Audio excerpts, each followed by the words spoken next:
Para a gente trabalhar agora nesse bloco, nós vamos começar a falar da Lei 11.340 de 2006.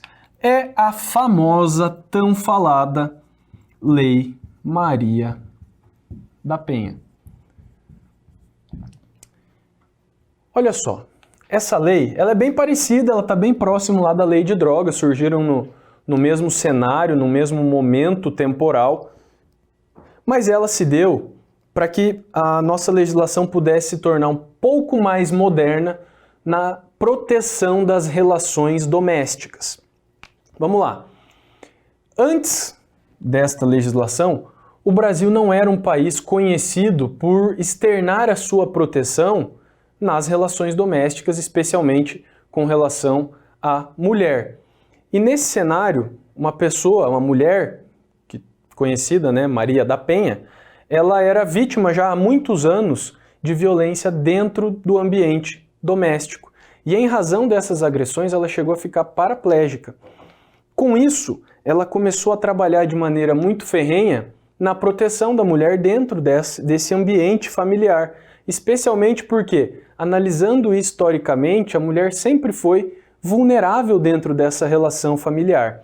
Então, em razão disso, é que tornou-se necessária essa proteção. E a Maria da Penha, aqui, em razão da ausência de proteções legais, ela chegou a ir até a cortes internacionais com o objetivo de denunciar que o Brasil era um país que não protegia essas relações domésticas. Em razão disso, o Brasil chegou a sofrer uma penalidade lá, uma censura, e que posteriormente foi retirada, deixou de ter a aplicação aí essa penalidade em razão da edição da lei. O que mostrou-se aí como uma ferramenta um pouco mais efetiva para proteção dessas relações.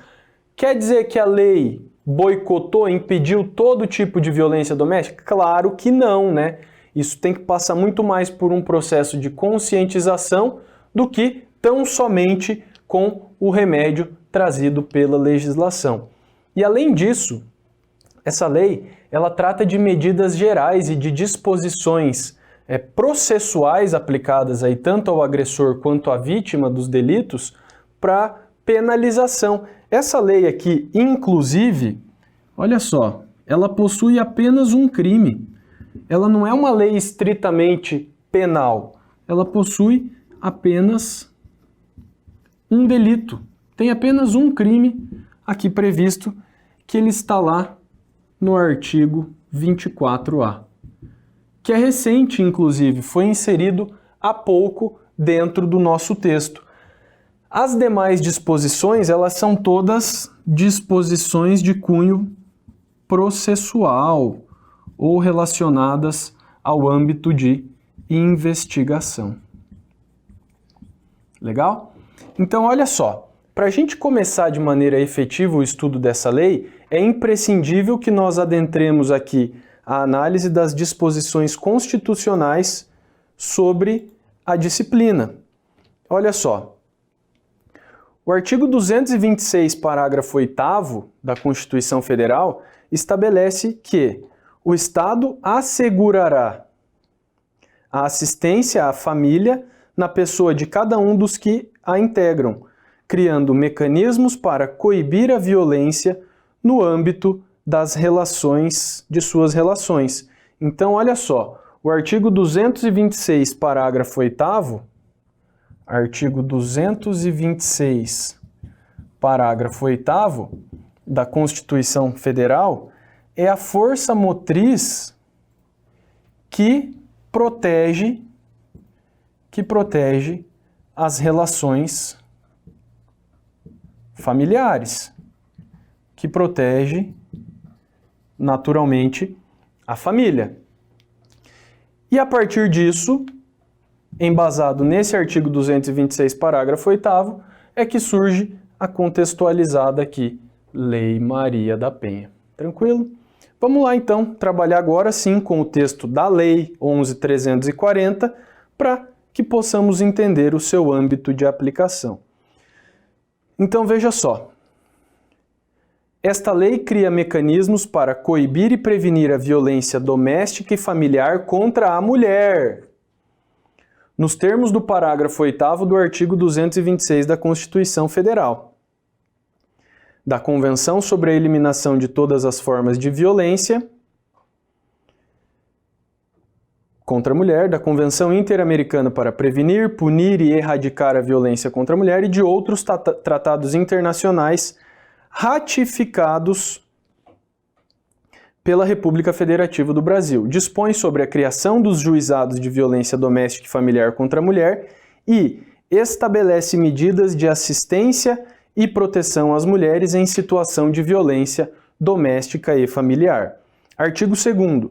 Toda mulher, independentemente de classe, raça, etnia, orientação sexual, renda, cultura, nível educacional, idade e religião, goza dos direitos fundamentais inerentes à pessoa humana, sendo-lhes asseguradas as oportunidades e facilidades para viver sem violência, preservar sua saúde física e mental, seu aperfeiçoamento moral, intelectual e social.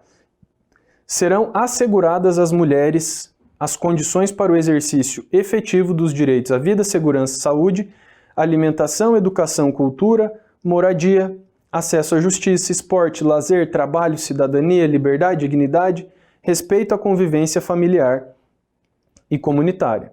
Aí vem o parágrafo 1º aqui e estabelece que o poder público desenvolverá políticas que visem garantir os direitos humanos das mulheres no âmbito das relações domésticas e familiares, no sentido de resguardá-las de toda forma de negligência, discriminação, exploração, violência, crueldade e opressão. Parágrafo 2º. Cabe à família, à sociedade e ao poder público criar condições necessárias para o efetivo exercício dos direitos enunciados no caput. Artigo 4º. Na interpretação desta lei, serão considerados os fins sociais a que ela se destina e, especialmente, as condições peculiares das mulheres em situação de violência doméstica e familiar. Então, olha só, meu amigo, o que é importante você entender? Qual que é o âmbito de aplicação dessa lei?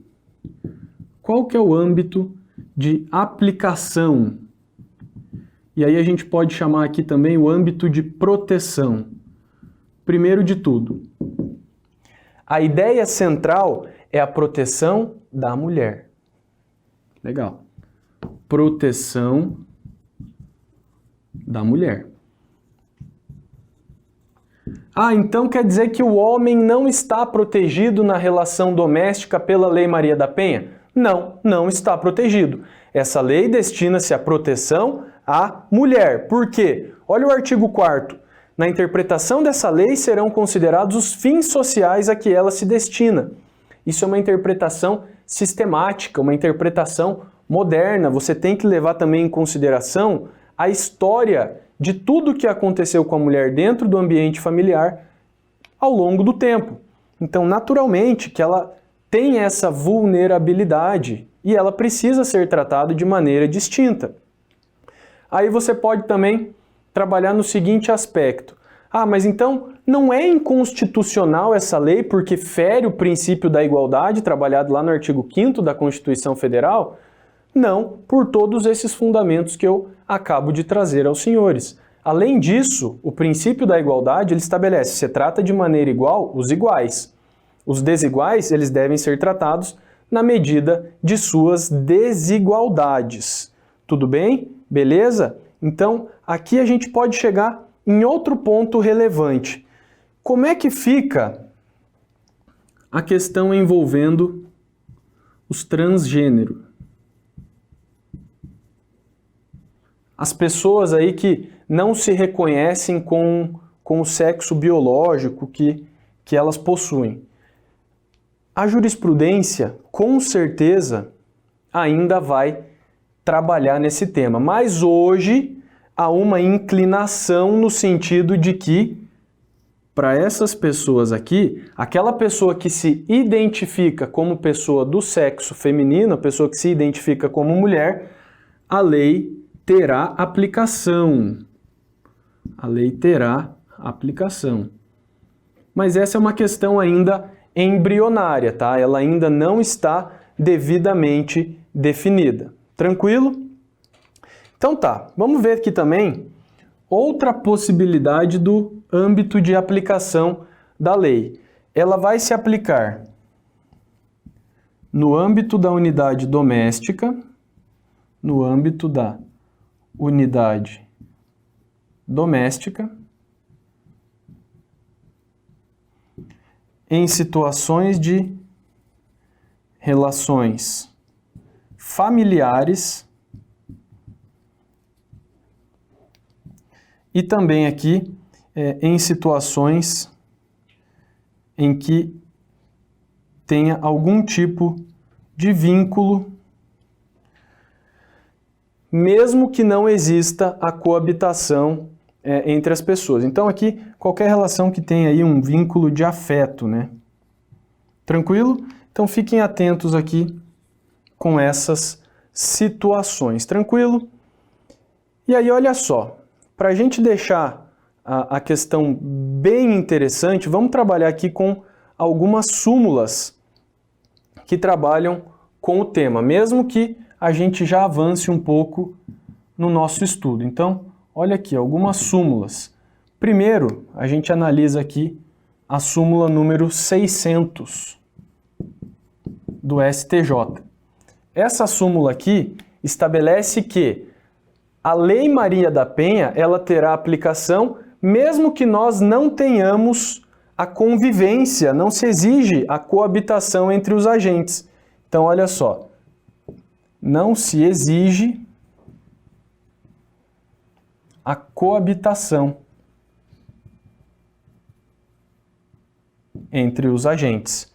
Vamos para a próxima aqui, só para ficar na ordem. Súmula 589 do STJ também, que traz um conceito bem importante. No âmbito da relação da unidade doméstica, não se aplica o princípio da insignificância.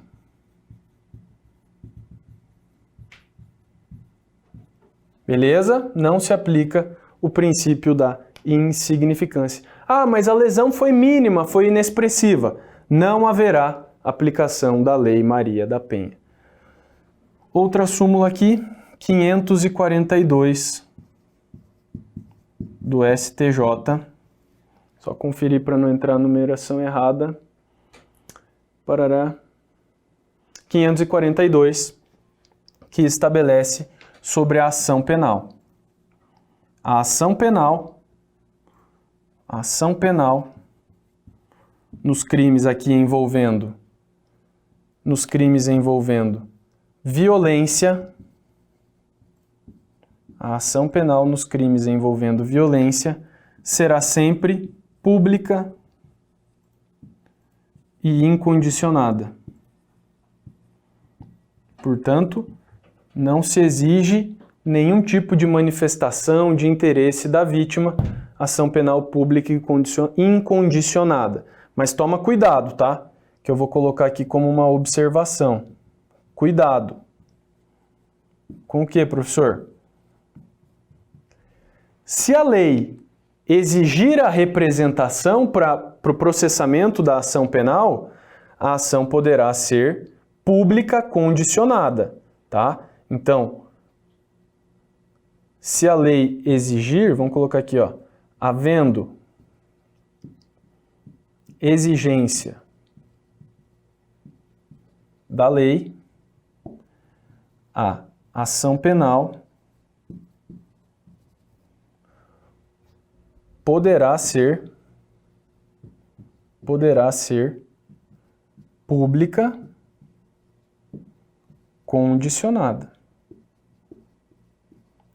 É o que acontece, por exemplo, com o crime de ameaça. Legal?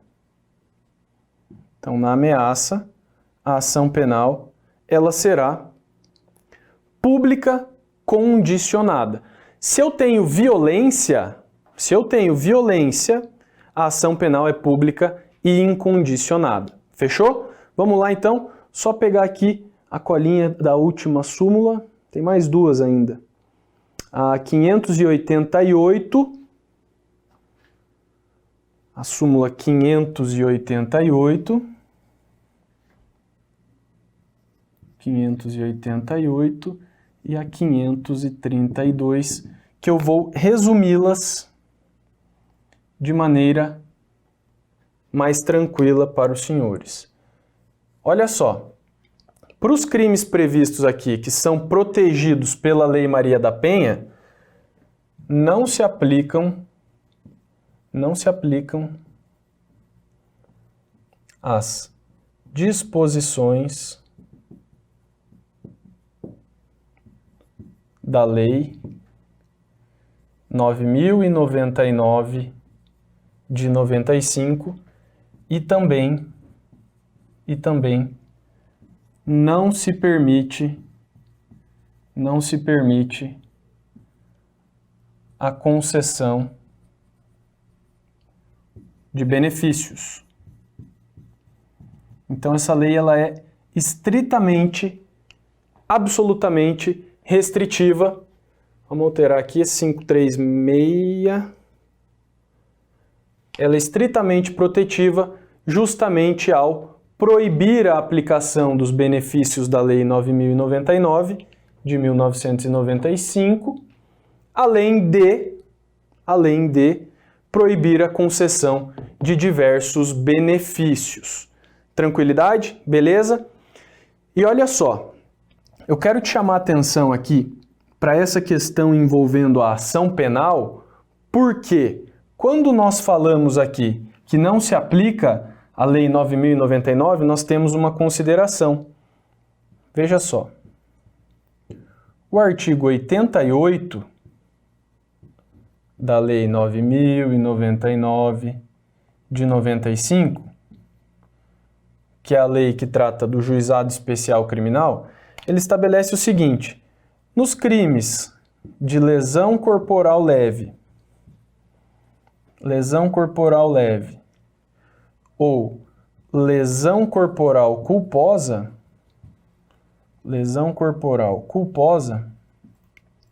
nós temos a disposição que a ação penal a ser perseguida, ela será pública, porém condicionada. Tá, então eu tenho aqui duas legislações ordinárias colidindo, porque a Lei 9.099 fala que no crime de lesão corporal leve ou lesão corporal culposa, a ação penal perseguida, ela será pública, condicionada à manifestação, à representação aí da pessoa ofendida. Porém, nós temos aqui as disposições da Lei Maria da Penha no sentido de que não pode ser aplicado absolutamente nenhum instituto da Lei 9.099. Logo, qual é a consequência que nós chegamos? Que esse artigo 88, ele não terá aplicação para situações envolvendo Lei Maria da Penha. Por isso que a ação penal envolvendo violência, seja lesão corporal leve ou culposa, serão processadas a partir de ação penal pública e incondicionada. Tranquilidade? Vamos lá. Vamos partindo aqui para o texto da lei, no artigo 7º, falar sobre as formas de violência. Então vejam só, são formas de violência doméstica e familiar contra a mulher, entre outras. A violência física, entendida como qualquer conduta que ofenda sua integridade ou saúde corporal. A violência psicológica, entendida como qualquer conduta que lhe cause dano emocional e diminuição da autoestima, ou que lhe prejudique e perturbe o pleno desenvolvimento, ou que vise degradar ou controlar suas ações, comportamentos, crenças e decisões, mediante ameaça, constrangimento, humilhação, manipulação, isolamento, vigilância constante, perseguição contumaz, insulto, chantagem, violação de sua intimidade, ridicularização, exploração e limitação do direito de ir e vir, ou qualquer outro meio que lhe cause prejuízo à saúde psicológica e à autodeterminação. Além disso, a violência sexual é entendida como qualquer conduta que a constranja a presenciar, a manter a participação de relação sexual não desejada, mediante intimidação, ameaça, coação ou uso da força, que a induza a comercializar ou utilizar de qualquer modo a sua sexualidade, que a impeça de usar qualquer método contraceptivo ou que a force ao matrimônio, à gravidez, ao aborto ou à prostituição, mediante coação, chantagem, suborno ou manipulação, ou que limite ou anule o exercício de seus direitos sexuais e reprodutivos. Ainda, a violência patrimonial, entendida como qualquer conduta que configure retenção, subtração, destruição parcial ou total de seus objetos, instrumentos de trabalho, documentos pessoais, bens, valores e direitos ou recursos econômicos, incluindo os destinados a satisfazer as suas necessidades. E por derradeiro nós temos aí a violência moral, entendida como qualquer conduta que configure calúnia, difamação ou injúria. Então veja só, é muito importante essa classificação, tá? Nós precisamos compreender aqui as formas de violência aceitas aí contra a mulher. E percebam que, rompendo qualquer tipo de paradigma, as formas de violência não consistem naturalmente só naquela violência física, embora a violência física seja uma das formalidades aqui. Então, olha só, nós temos a violência física, nós temos a violência psicológica, nós temos a violência patrimonial,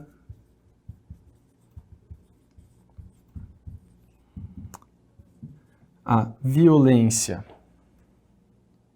sexual e ainda a violência moral. Então percebam o quão extenso é a proteção da mulher dentro dessa relação doméstica. Claro que aqui esse rol ele é considerado exemplificativo. Rol exemplificativo. Podem existir outras formas de violência? Sim, podem existir, mesmo que não sejam as situações aqui previstas. Porém, a lei ela já foi muito protetiva, ela já abrange várias formas de proteção. E eu, sinceramente, não consigo imaginar uma outra forma de violência aqui que, além dessas já previstas em lei. Todavia, permite-se a extensão aí justamente pelo viés protetivo da lei. Legal? Então, fica atento aí. O âmbito de proteção dessa lei vai se dar em situação que nós tenhamos violência dentro da unidade doméstica ou em relações familiares aí, ou em relações que haja situação de afeto, mesmo que as pessoas não sejam mais unidas. Então, por exemplo, pode ser aplicada a Lei Maria da Penha em relações de namorados, mesmo que não coabitem? Sim, pode ser aplicado, entendimento do STJ sobre esse assunto. Pode ser aplicado às pessoas que estão divorciadas? Sim, pode ser aplicado, não tem problema. Por quê? Se você tem ou já teve uma relação de afeto, admite-se a sua aplicação. Na relação entre namorados, nós temos aí a presença de uma relação de afeto. Por isso que admite-se a sua aplicação. Então você toma cuidado com esses conceitos. Pensa comigo aqui, agora nós passamos aí a virada do ano e nós temos algumas situações que o vizinho faz barulho. Então você imagina só, você está lá na sua casa descansando, você está na virada do ano ali e o vizinho de cima fazendo um barulho do caramba. Você chega lá, você sobe até a casa dele, descobre que é a vizinha e você pega e dá um tiro nela. Mata. Nesse caso, aplica-se a Lei Maria da Penha? Não. Por quê? Porque você não tem uma relação familiar, você não tem uma relação doméstica e você não tem relação de afeto. Beleza? Nesse caso, não haverá a aplicação da Lei Maria da Penha. Também não consiste em numa situação isolada de praticar-se um crime contra a mulher, que por si só nós já teremos a proteção da lei, tá? É preciso que nós tenhamos pelo menos uma das três situações: relação familiar, na unidade doméstica ou uma relação de afeto, que tenha ou já tenha tido. Tranquilo? Beleza? Então, em relações isoladas, aí, sem a presença desses requisitos, nós não teremos a aplicação da Lei Maria da Penha. E dessa forma nós fechamos esse bloco aqui apenas com algumas características gerais envolvendo a proteção aí da Lei Maria da Penha.